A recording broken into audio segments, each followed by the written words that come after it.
Welcome back to our lessons in TypeScript. In this lesson we'll be discussing conversion from an existing JavaScript project into a TypeScript project. You can see over here on the left hand side we have a bunch of JavaScript files lined up, and just for context, the application basically starts in main.js over here, where we're setting up the const variables for the canvas, WebGL rendering context, as this is a WebGL application. And we also have a custom class over here that gets instantiated. And we do require the mat4 and vec3 from the GLMatrix library, so we're going to have to install that through npm I, which will grab any packages found here in the dependencies, which at the moment is only GLMatrix. And you can see that that's installed, so just to see what this application does, we're going to run this. And we have an application that does this. It has 3 pyramids and they dance around, and they've got a texture rendering on the side of them. So the aim here is going to be to convert all of this JavaScript into TypeScript, and we will retain the use of GLMatrix. This should mean that we can use import statements within our JavaScript. We will no longer need to import scripts here in the index.html. We'll just do so directly in the TypeScript from here on in. So let's just take a look at our package.json for a moment.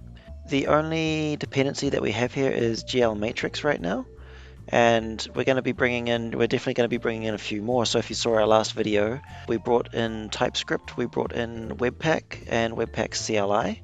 I'm going to do all the importing of the dev dependencies now. So we're not going to be saving any new standard dependencies, they're all just going to be dev dependencies. And here's what we're going to need.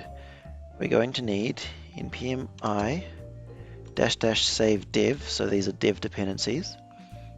And we will be bringing in @types /GLMatrix. We will also bring in @types /WebGL2. And we will bring in TS loader. This is for Webpack. We'll bring in TypeScript itself. We'll also bring in Webpack, and we'll bring in Webpack-CLI. So that'll take a little while because there's quite a lot of packages there. Great. So we will set up our tsconfig first. So npx tsc-init, which has generated the tsconfig file over here.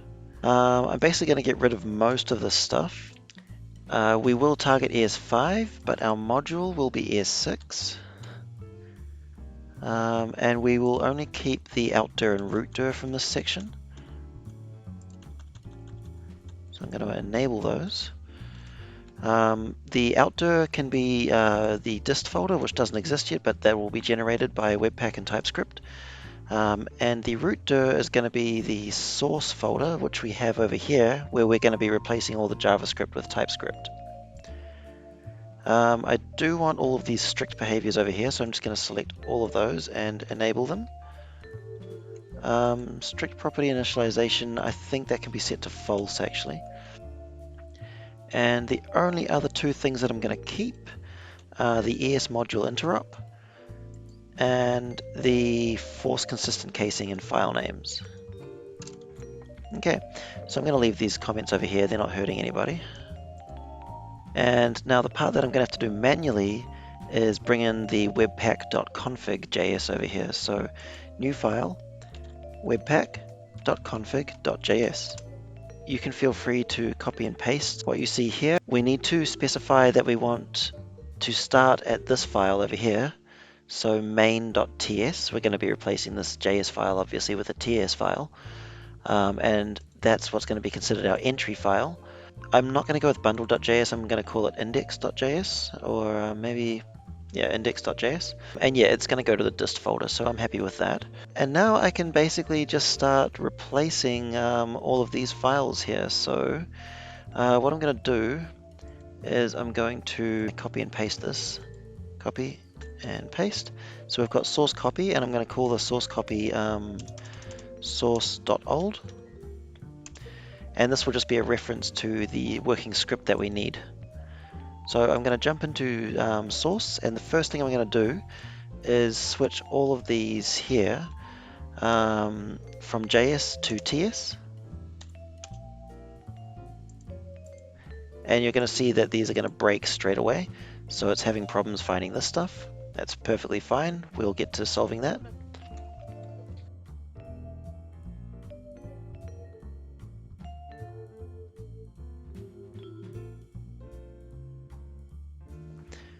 Cool.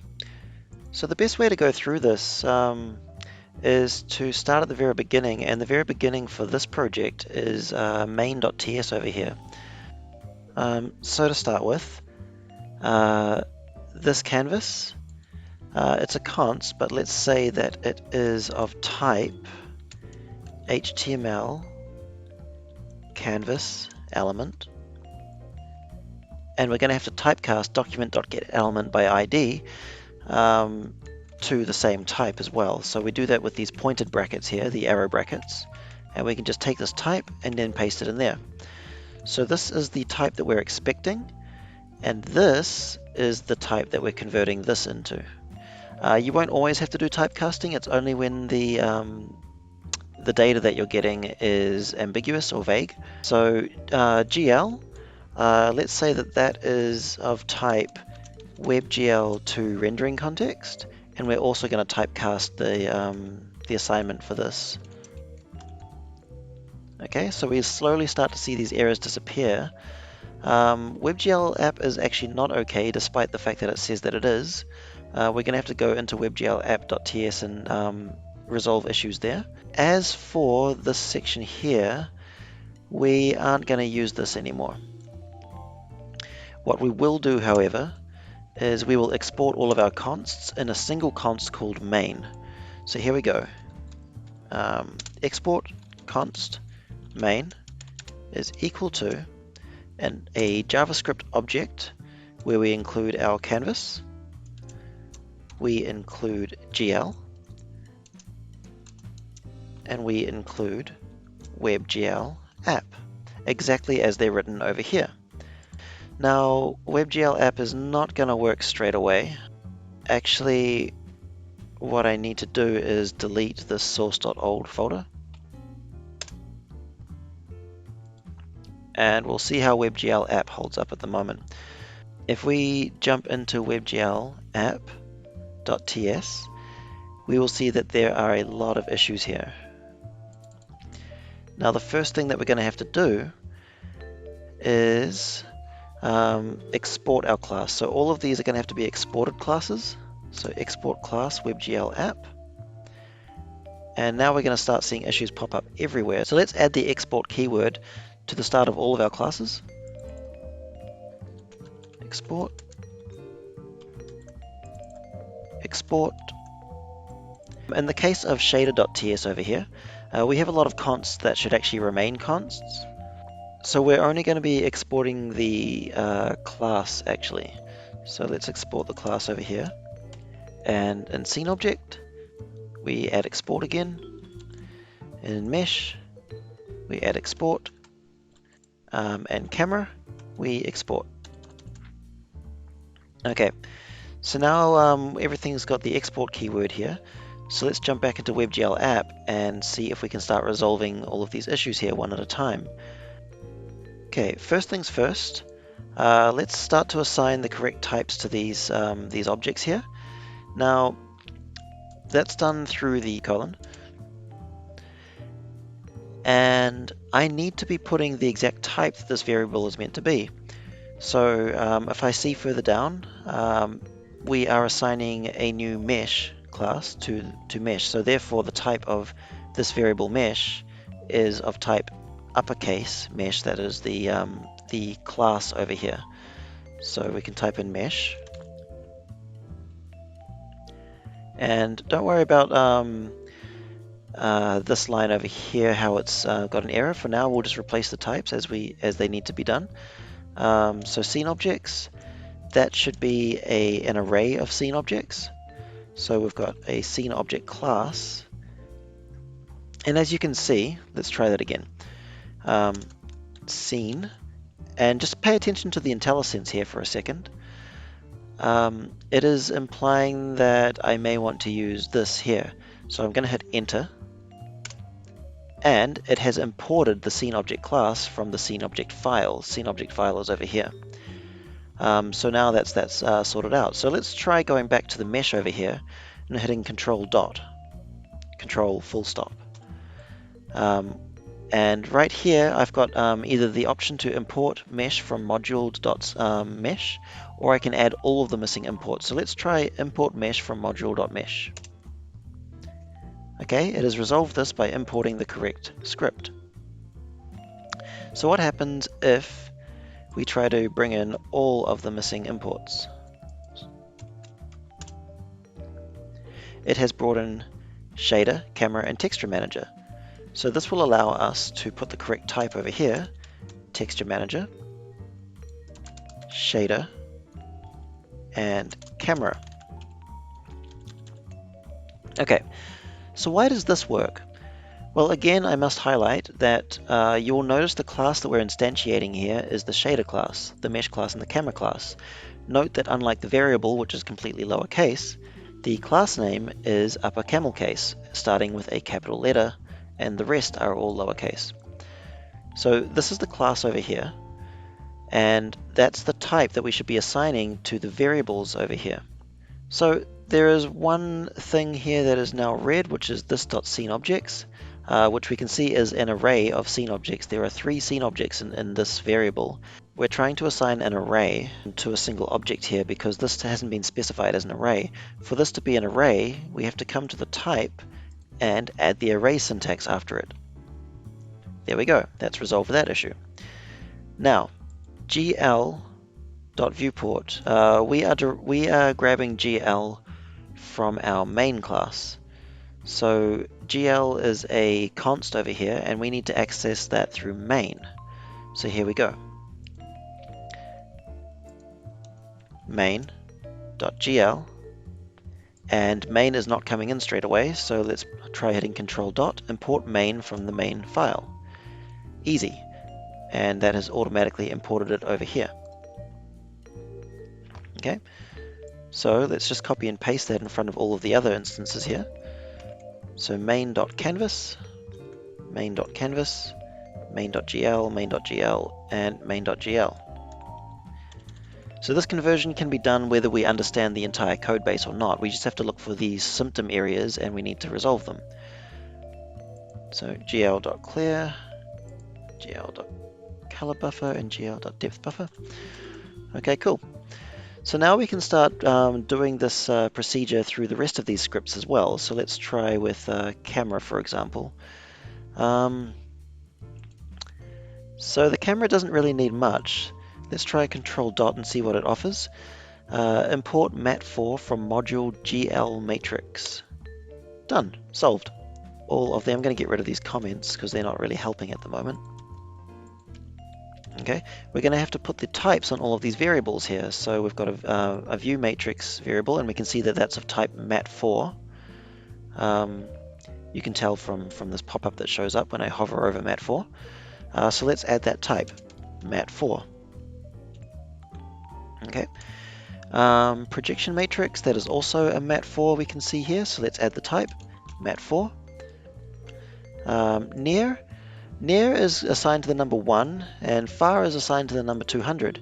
Those are numbers, so let's put number. That is the built-in TypeScript way of describing a number. We'll do the same thing for far, number. And I'm actually just going to copy and paste this for other things that are also numbers. So this is 60 multiplied by math.py, it's a number. Time seems to be a number. Position. Let's see how position is used. How is position used further down? Position, I hit Control F to find it further down, and I find that position is a vec3. So that's the type that I need to put in over here. Vec3. And by hitting tab, it has automatically imported vec3 over here. If it didn't automatically import, just type it and then hit Control dot. Add vec3 to existing import declarations from GLMatrix. Okay, cool. Now we can also add that type to the target over here as well.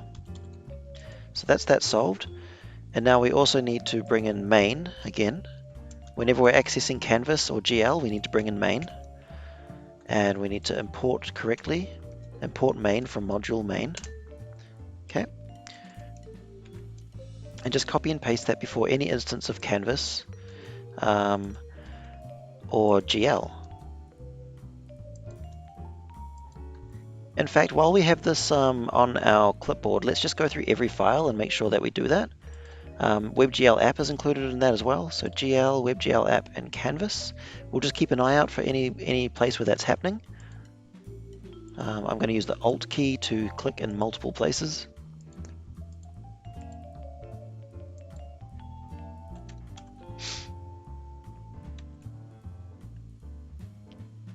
Cool, I'm going to go through all of my scripts and just do that now.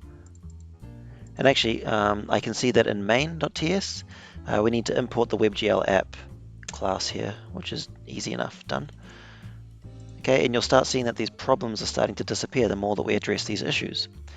In mesh.ts, we're still keeping an eye out for instances of GL, WebGL app, and canvas. And I'm using my Alt key here to click through these.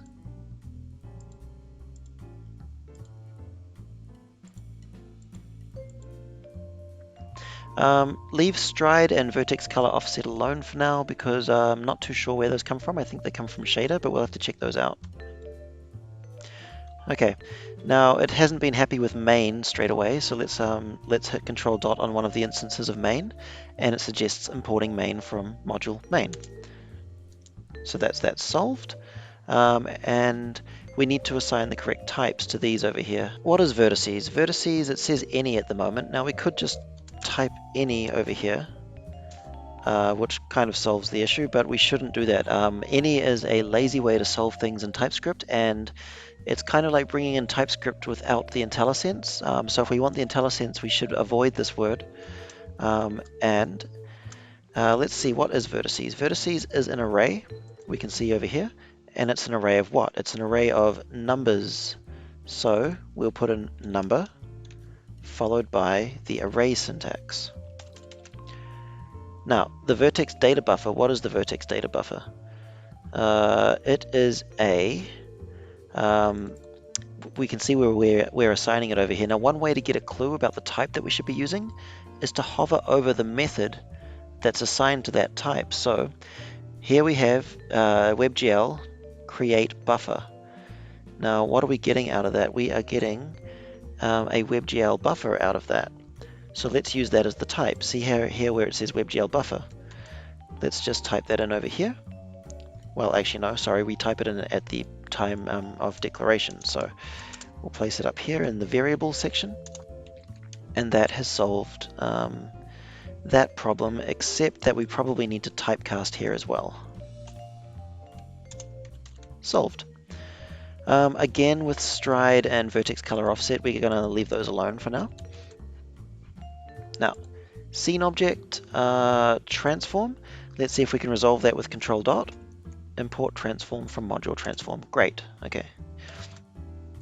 Now these are all going to need, I think, let's see, these variables here. They seem to be numbers, so let's just alt-click to the end of these. And let's just type in :number. Okay. Now my spacing is a little bit off on that one. It's a good idea to use tab to align the types, because it just looks a lot cleaner, and then I can bring in all of these equals symbols over here. Okay, and it's a lot more readable that way. Now the initial position, let's assume that this is going to be vector 3 because positions typically have 3 numbers, x, y, and z. So I'm just going to go ahead and assume that's going to be vec3. And it's hinting at me here, so I'm going to hit enter, which will bring in GLMatrix library with our vec3 type. Okay. Now we're going to have to bring in main over here, so let's do that. main, main, and I'm just going to start clicking at the start of each of these. And we must remember to import main as well. Actually, we'll just add all the missing imports, that's easy. Cool.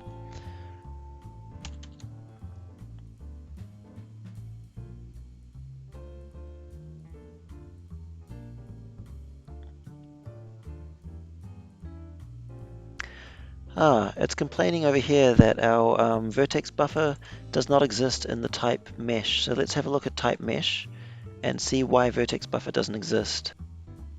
Is there anything here called vertex buffer? There is not, but there is vertex data buffer, so let's go with that instead. Okay, so a little bit of investigation. I'm a little bit concerned with the initial position here. I think we're going to have to address these.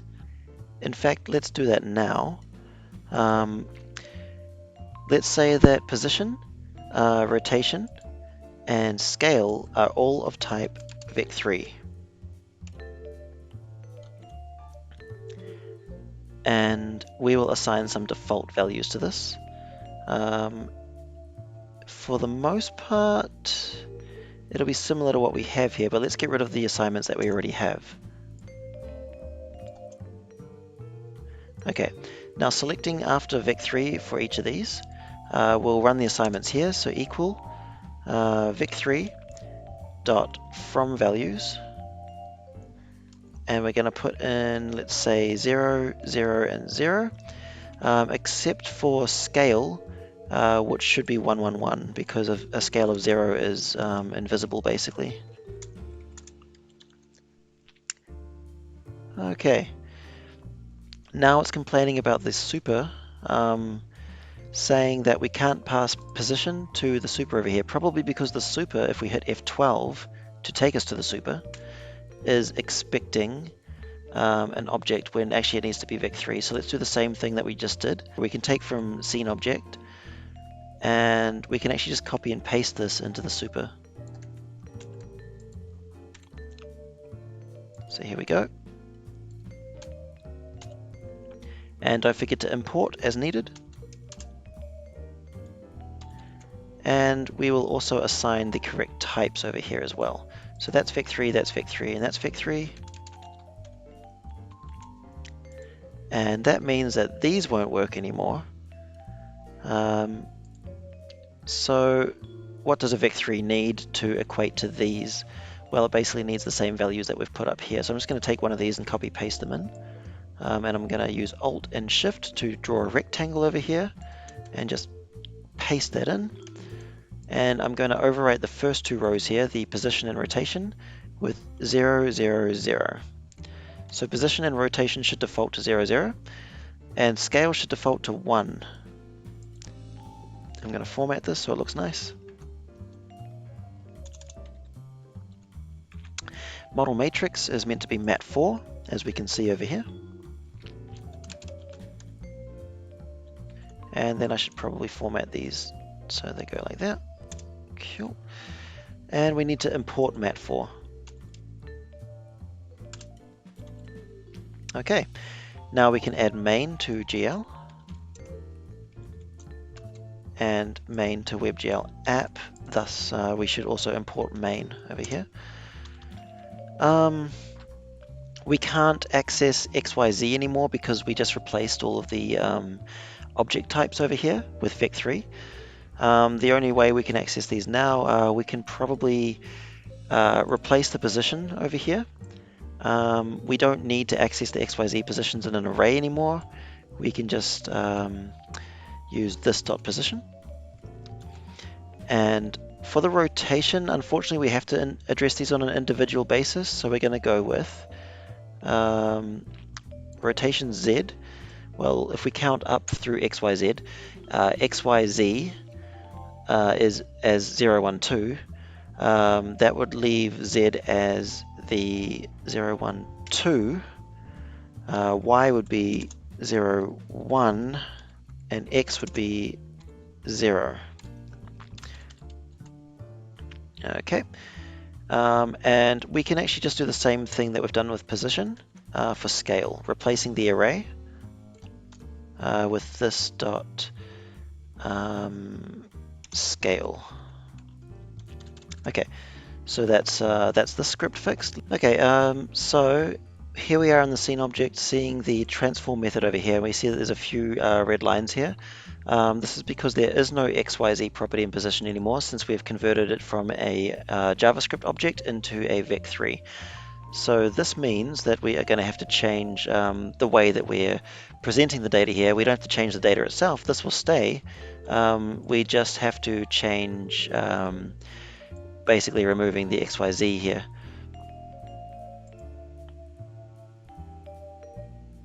So we can go like this. vec3.fromValues,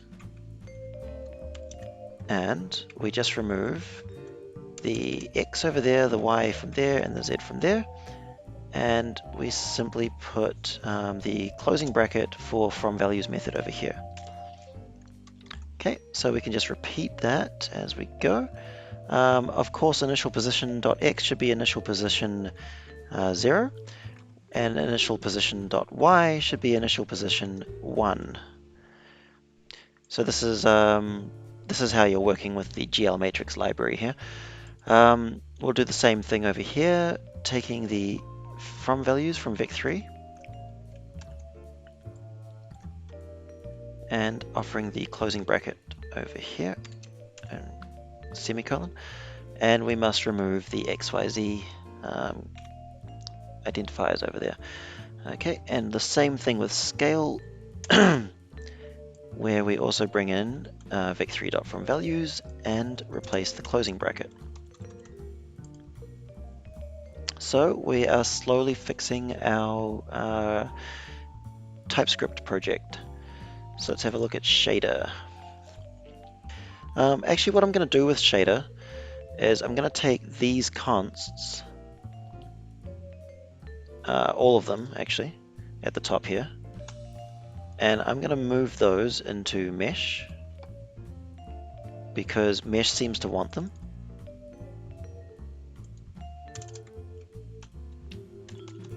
And that resolves the mesh class. We don't have the red here anymore.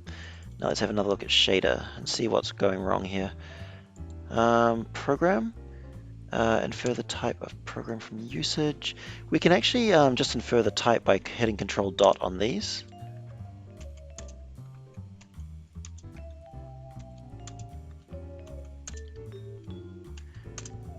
And I don't normally allow for null, but I suppose we can. And let's see, property location matrix. And the property location textures is still a WebGL uniform location, just like the inference over here. Oh, I'm actually going to get rid of this. But it's actually an array of WebGL uniform locations.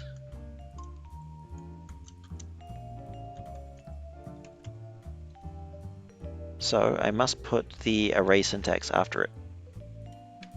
And I'm not going to initialize it straight away. I'm actually going to remove the option to have this as null.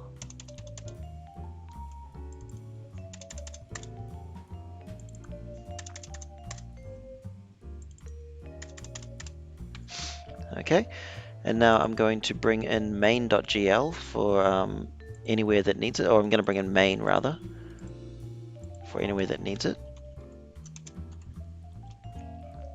Okay, and let's import main. For new shader program, I guess that'll be an issue sometime soon. Let's see. We must say what type these variables are as well. So these variables within the method. Well, vertex shader, it's currently of type any, and we need to fix that by providing a type. So get and compile shader is also returning any. Let's follow this further down.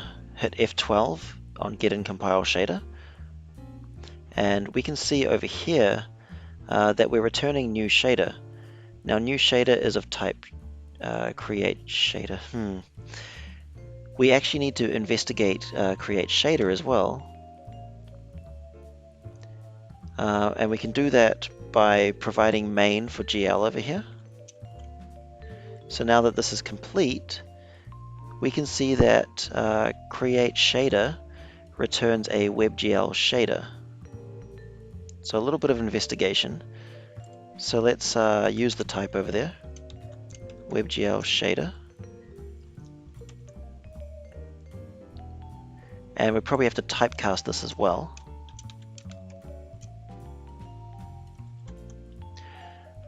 Okay, we'll add main to these GL instances over here.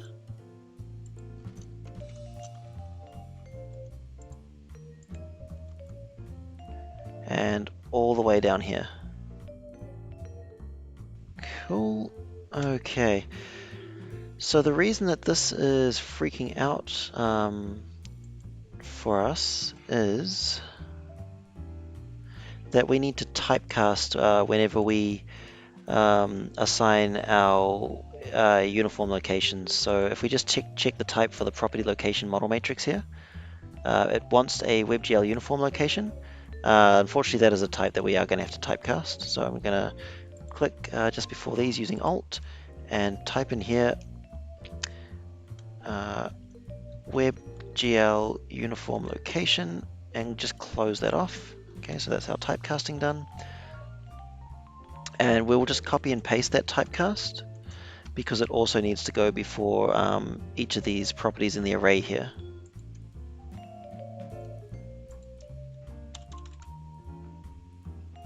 Okay, so this is getting a lot better. We should probably, seeing as we have some methods here with return statements in them, we should probably specify what type we're returning. So we are returning the new shader here, which is of type WebGL shader. So let's add that to the end of the method call over here. And it seems that we won't be able to return null. That's okay, we can just remove that and expect that our app will crash in the event that this doesn't actually work. And when it crashes, it's okay because we still get the alert and the log. The shader source and the shader type, well, I can tell you now the shader type is a number and the shader source is a string. Now the way that I knew that this is a string is the way that it's used over here. I can see over here that the second parameter is a string. And I hover over this. And as for the shader type, same thing. I hover over this and I can see that shader type is used here as a number. So that's a number. Now we're returning our WebGL shader to these sections over here, and we should probably specify that we are getting a WebGL shader here. So colon WebGL shader, and do the same thing over here. And just in case, let's typecast here as well. Cool. Now this new shader program over here, what does create program return? It returns a WebGL program. I can see at the end here. So let's put that in. WebGL program. And I guess it wants us to typecast this.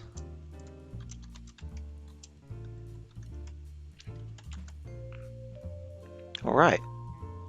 We only have 2 classes left to refactor. So, texture buffers. What's wrong with texture buffers? Well, for starters, we don't have the correct type over here. It should be an array, but an array of what exactly? Maybe we can investigate texture buffers further down. Where are we adding to it? Well, this is an array, and we use this.createTexture. So what does create texture give us back? It gives us back any. So let's see what our return type is over here, texture buffer. And texture buffer seems to be a gl.createTexture. Let's fix this so that it gives us the correct information. Main.gl, and we must complete our import. Okay. It gives us back a WebGL texture. Okay, so you can always just hover over the method and it tells you what you should be getting back. So let's try that out. We'll place over here a WebGL texture, and it's probably going to want us to typecast.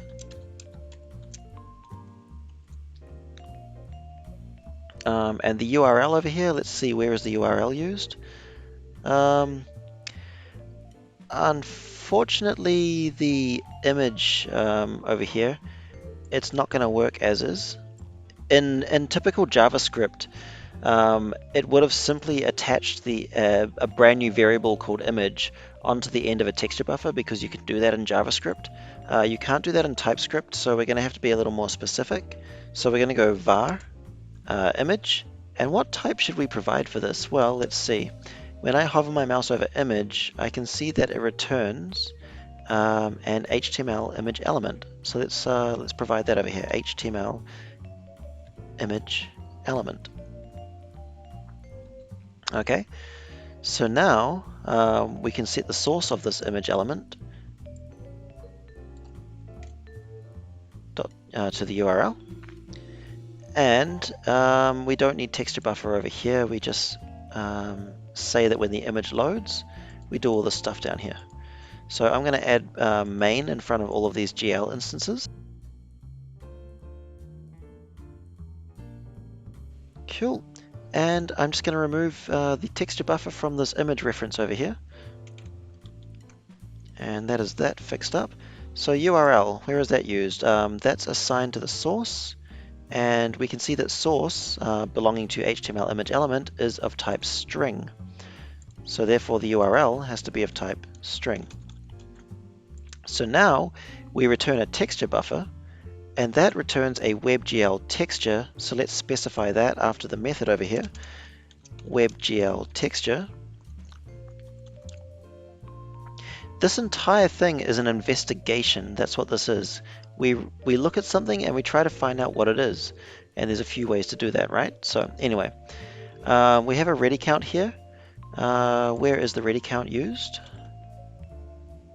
This dot length. Okay, we're comparing over here length, which is a number, to ready count. So we can only compare a number to a number, so a ready count must be a number. Okay, so we set the type to number, and I believe now we can provide a type to texture buffers over here as well, because we know that texture buffers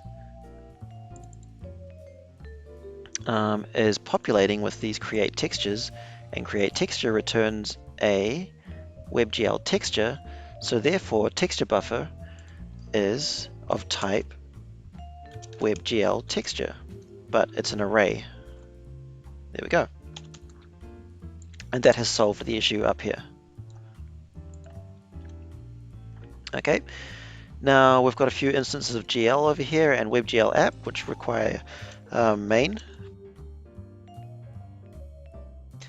And that is the texture manager class solved. So now we just have come back to WebGL app, and we have a very small cluster of issues here. The scene object has the wrong syntax in it. We basically just take the values that we see here, remove the X, Y, and Z identifiers, replace the curly brackets with circle brackets, and just place vec3.from values before each one.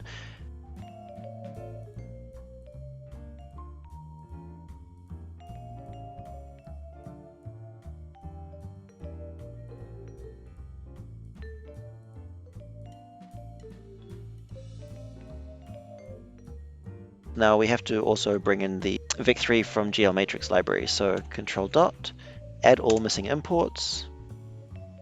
That's worked a treat. Okay, and we don't actually have to do any more work in here. This is great. So what we should be able to do now is remove all of the script imports from our index.html. Now that we can see that there's no problems in our TypeScript. One thing that we're going to have to do in our index.html We won't be looking to source anymore to find our main.js. We will actually be looking to dist, and we'll be looking for index.js. Let's try npx Webpack followed by npx http server. And there we have it. It's working perfectly fine. Thank you very much, and I hope you enjoyed that and now have a better understanding of how to convert your JavaScript code into TypeScript.